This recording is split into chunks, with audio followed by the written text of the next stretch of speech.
Coucou tout le monde, c'est Aurélie, bonjour et bienvenue à chacun de vous. J'espère que vous allez tous vraiment très bien. Je suis contente de vous retrouver aujourd'hui pour la petite vidéo du samedi dans laquelle on va faire ensemble 3 cartes. 3 cartes avec le thème « On joue avec le négatif ». Une façon un petit peu différente, originale de mettre vos images ou vos salutations en avant. Alors ça vous tente? Alors asseyez-vous, détendez-vous, abonnez-vous et c'est parti! Alors déjà pour la première carte, on va utiliser une forme pour notre base pour le négatif. Alors pour ça, j'ai envie que ma forme ce soit un papillon aujourd'hui, donc je vais me servir de mon pochoir papillon pour me tracer une forme. Alors la forme, ça peut vraiment être celle de votre choix, une feuille, un papillon, un cœur, enfin vraiment ce qui vous plaira. Et là j'ai déjà tracé mon papillon une première fois grâce au masque de mon pochoir, mais comme cette forme est plus petite que celle que j'aimerais obtenir à la fin, eh bien je me sers de cette forme pour dessiner un papillon un peu plus grand tout autour, en faisant une ligne tout autour à égale distance de ce que j'ai déjà tracé.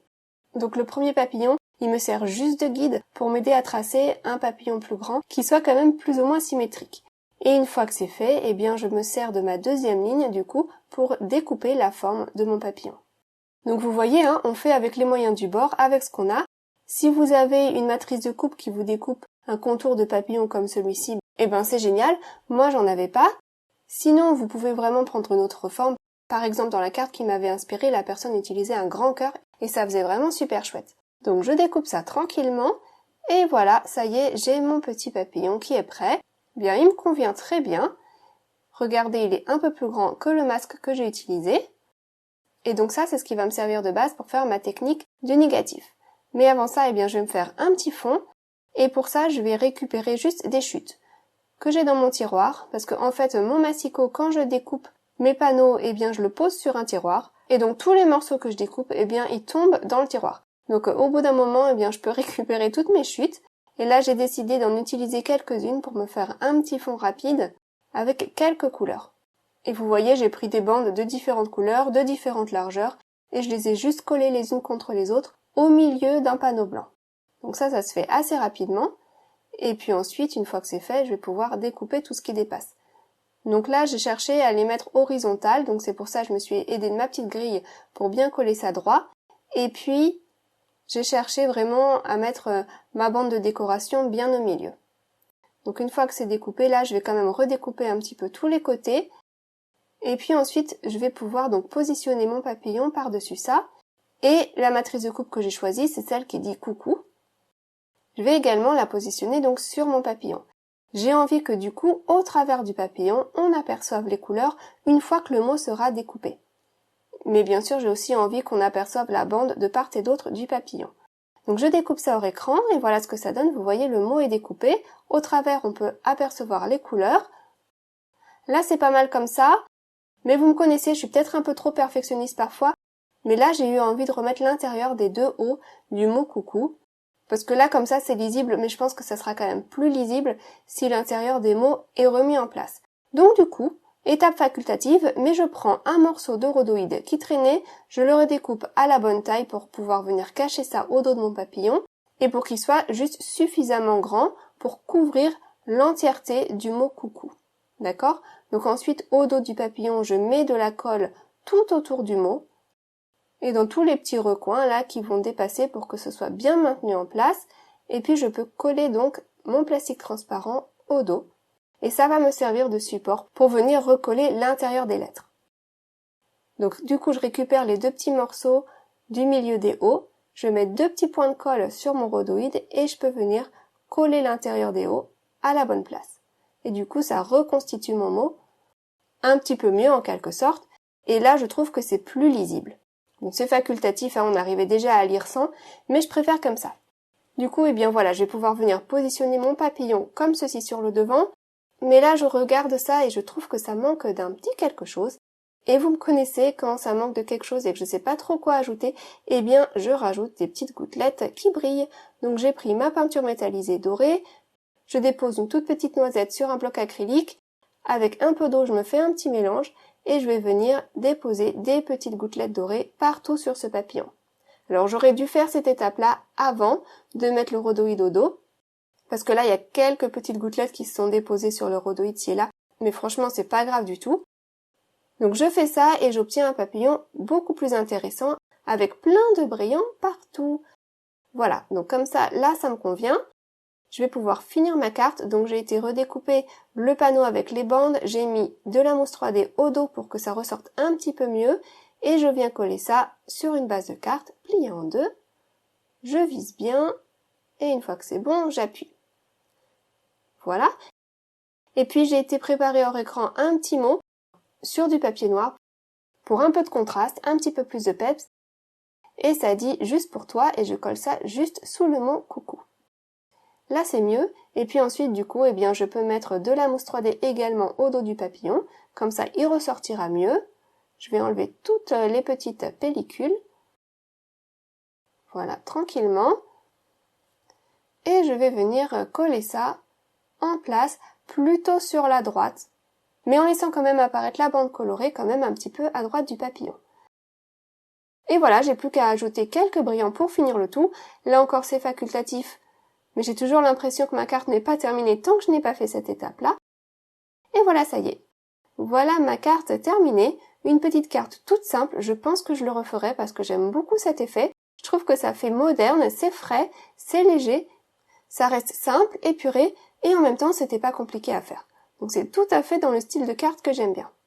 Donc voilà pour cette première idée, donc avec une salutation en négatif. Alors une autre chose que l'on peut faire aussi, c'est utiliser un fond entier pour remettre nos petites images en négatif. Je vous montre. Là j'ai été choisir un papier d'un bloc de mes papiers à motifs. Donc c'est du bleu clair un peu turquoise avec des petites fleurs argentées partout. Et j'ai été choisir une matrice de coupe. Alors cette matrice-là, j'ai le tampon qui correspond. C'est pour ça que j'ai choisi cette matrice. Et je vais venir la découper 3 fois dans mon panneau. Parce que comme c'est une petite matrice, j'ai envie quand même de remplir un maximum mon panneau. Donc je découpe ça 3 fois. Et là, du coup, j'obtiens 3 découpes, mais c'est pas ça que je vais utiliser aujourd'hui, puisque aujourd'hui je travaille sur le négatif, donc je vais garder mon panneau entier avec donc ces ouvertures. Je vais prendre un autre panneau blanc, donc 10,5 x 15 cm environ, le panneau avec les ouvertures et je l'avais redécoupé un petit peu sur les côtés, et je vais placer ça dans mon outil pour tamponner. Et au milieu de chaque ouverture, eh bien, je vais repositionner le tampon et venir tamponner ça avec l'encre Versamark, donc l'encre pour embossage à chaud. Vous pouvez tamponner ça de la couleur de votre choix. J'avais fait un premier essai en tamponnant ça en noir et je trouvais que c'était un petit peu tristoun à mon goût, donc je voulais un petit peu plus de brillant, avec du métallisé. Donc je tamponne ça avec l'encre Versamark. Du coup, je vais pouvoir utiliser de la poudre à embosser brillante et j'ai choisi doré. Bien que sur mon fond, il y a plutôt des motifs argentés, j'ai hésité parce que j'aime pas toujours mélanger argenté et doré, mais parfois je trouve que ça fait très joli. Donc là, je me suis lancée. Donc j'ai pris ma poudre à embosser dorée et j'ai déposé ça sur mes 3 images. Donc je vais nettoyer un petit peu là où la poudre s'est déposée, là où il ne faut pas, et puis ensuite je chauffe. Et là, du coup, ça va m'ajouter du brillant. Et puis ensuite, on peut laisser ça comme ça si on veut, hein. Blanc, doré, ça fait très joli, c'est très classe. Mais j'ai voulu ajouter un petit peu de couleur. Et pour ça, j'ai utilisé mes feutres à alcool. Alors, j'ai essayé de ne pas aller trop vite, parce que si avec mon feutre, je vais dépasser sur le trait, eh bien, ça risque de laisser de la couleur sur mon trait embossé, et du coup, ça va un peu ternir mon image. C'est pour ça que je fais attention, je prends mon temps. J'ai choisi tout un dégradé de couleurs, je crois que j'ai mis 5 couleurs, en partant du bleu foncé, en passant par le turquoise, et en arrivant jusqu'au vert pomme. J'aime bien cette combinaison de couleurs, en tout cas pour les plumes là, ça fait joli. Et je vais colorier les 3 plumes avec les mêmes couleurs.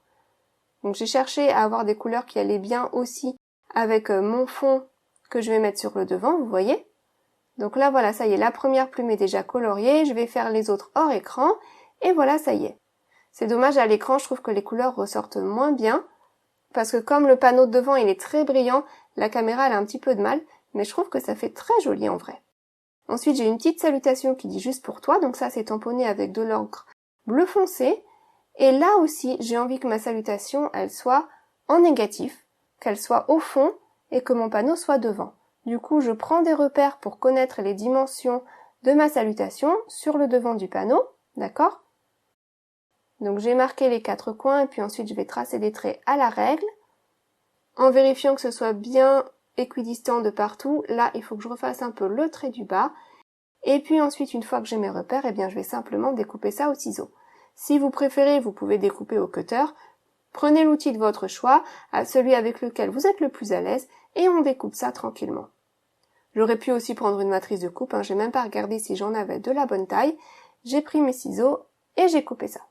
Ensuite, je peux gommer tous les traits qui sont encore visibles. Et puis voilà, ça y est, c'est bon. Ma salutation en négatif est prête. Donc du coup, mon panneau de dessus, il est prêt. Mon panneau de dessous, il est prêt. Mon petit mot, il est prêt aussi. Je peux mettre de la mousse 3D un peu partout au dos du panneau de dessus. D'accord? Comme ça va lui donner de l'épaisseur. Ça va faire que ça va mettre beaucoup plus en valeur les images qui seront au dos. Donc une fois que j'ai mis la mousse tout autour de chaque image, vous voyez, au milieu, sur tous les côtés, j'essaye de renforcer un maximum ce panneau. Eh bien, j'enlève toutes les petites pellicules et je viens positionner ça sur le panneau blanc. Donc je vise bien. C'est assez simple à viser puisqu'on a nos 3 images qui sont là et qui sont censées être au bon endroit. Là, c'est bon. Et puis ensuite, je peux prendre donc le petit mot également et venir coller ça à l'intérieur de son emplacement qui l'attend. Et voilà.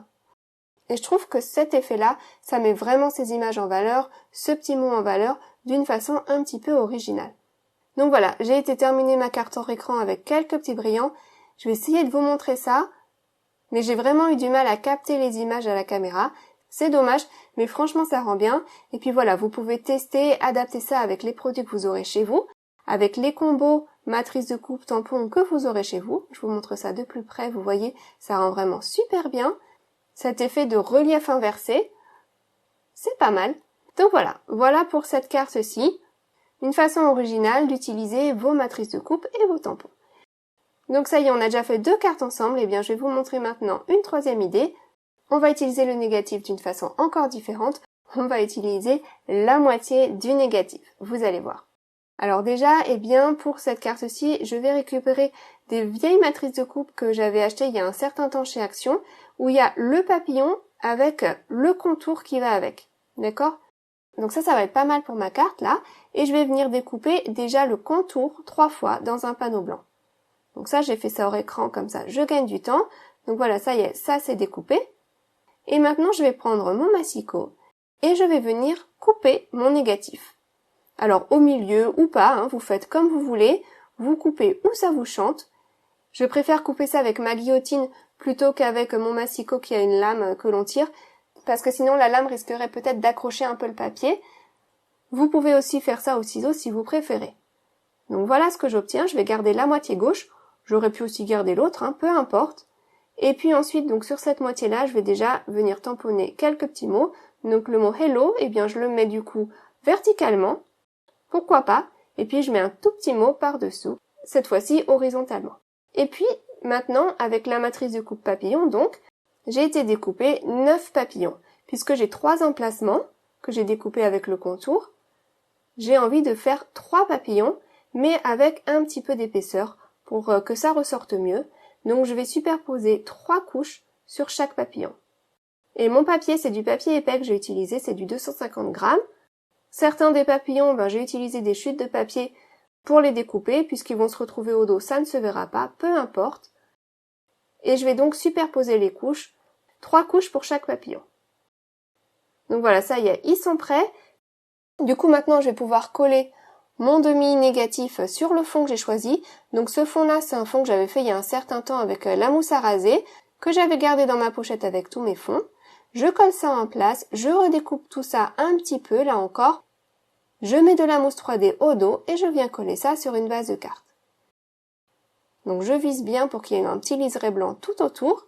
Et voilà, j'ai plus qu'à venir coller chaque papillon sur chaque emplacement. C'est pas compliqué, les emplacements ils sont déjà là. J'ai plus qu'à mettre un peu de colle au dos de chaque papillon et à venir les mettre en place. Donc je me sers à chaque fois d'un bloc acrylique pour maintenir ça bien en place le temps que ce soit sec. Parce que je ne mets pas trop de colle au dos non plus, parce que comme ce sont des motifs assez fins, j'ai pas envie que ça bave sur les côtés. Voilà, là c'est bon. Et puis voilà, on pourrait s'arrêter là, vous voyez ma carte, elle est déjà pas mal comme ça. Elle est simple, elle est épurée, mais elle est classe à la fois, elle est quand même assez travaillée. Mais je trouvais que ça manquait d'un petit peu de vie tout ça. Donc je me suis dit là encore que j'allais rajouter un petit peu de doré. Donc j'ai pris ma peinture dorée. Cette fois-ci, je vais pas faire des gouttelettes, on va changer un petit peu. Je vais juste ajouter un peu de lumière à chaque papillon. Et pour ça, je me suis dit que j'allais faire un petit dégradé en quelque sorte de doré au milieu de chaque papillon. Voilà, ça va se dégrader vers le blanc. Et du coup, ça va rajouter du brillant, ça va rajouter de la lumière. Et je pense que c'est ce qui me manquait. Alors j'ai quand même hésité avant de me lancer, j'avais peur de tout gâcher, mais je me suis dit après coup que c'était pas tellement risqué, parce que si au final ça me plaisait pas, je pouvais toujours rajouter une 4e couche sur chaque papillon si j'en avais envie. Donc voilà, donc du coup je prends pas tellement de risques, je me lance, et puis je trouve que ça fait pas mal du tout, vous voyez ça ajoute du brillant. Par contre je trouve que ça manque un petit peu de quelque chose encore au milieu, de finition en fait. Donc j'ai été redécouper le même papillon dans une chute, et je vais redécouper ce papillon-là pour ne garder que le corps du papillon. Et là, si je viens le positionner au milieu de mon papillon, je trouve que ça rend encore mieux. Je sais pas, ça met plus en valeur le corps du papillon. Ça fait quelque chose de mieux défini. Donc du coup, je prends la peine de faire cette étape-là et de venir recoller les 3 corps au milieu de chaque papillon. Bon, je chipote un peu, On fait vraiment comme on veut. Mais c'est vrai que je trouve que parfois tout se joue un petit peu dans les détails. Donc pourquoi pas prendre quelques minutes de plus pour obtenir quelque chose qui nous satisfasse vraiment à la fin. Donc voilà, je colle ça en place et puis bien sûr, je vais mettre quelques petits brillants. Donc là, j'ai mélangé des sequins dorés, des petits brillants. Et je viens coller ça en place pour finir ma carte. Donc je crois que j'en ai mis 6 en tout. Et puis voilà, ça y est, ma carte est déjà terminée. Je vous la montre. Voilà, donc j'aime bien cet effet là à moitié négatif. On a de la place sur le côté pour mettre sa petite salutation. De l'autre côté, on peut mettre de la couleur, comme ça nous plaît. Et puis les matrices de coupe de notre choix entre les deux. Voilà pour cette idée-là, ça y est, j'en arrive déjà à la fin de la vidéo. Je vais vous remontrer les 3 cartes du jour en espérant que ça vous aura plu, que ça vous inspirera, que ça vous donnera des idées pour créer vous aussi de votre côté avec ce que vous avez chez vous à la maison. Alors si vous avez envie, vous pouvez voter et me dire quelle est votre carte favorite aujourd'hui. Vous pouvez me laisser un petit commentaire sous la vidéo. Voilà. En tout cas, passez un excellent week-end et une très bonne semaine. Et puis moi, je vous retrouve très vite. À bientôt. Gros bisous. Bye bye.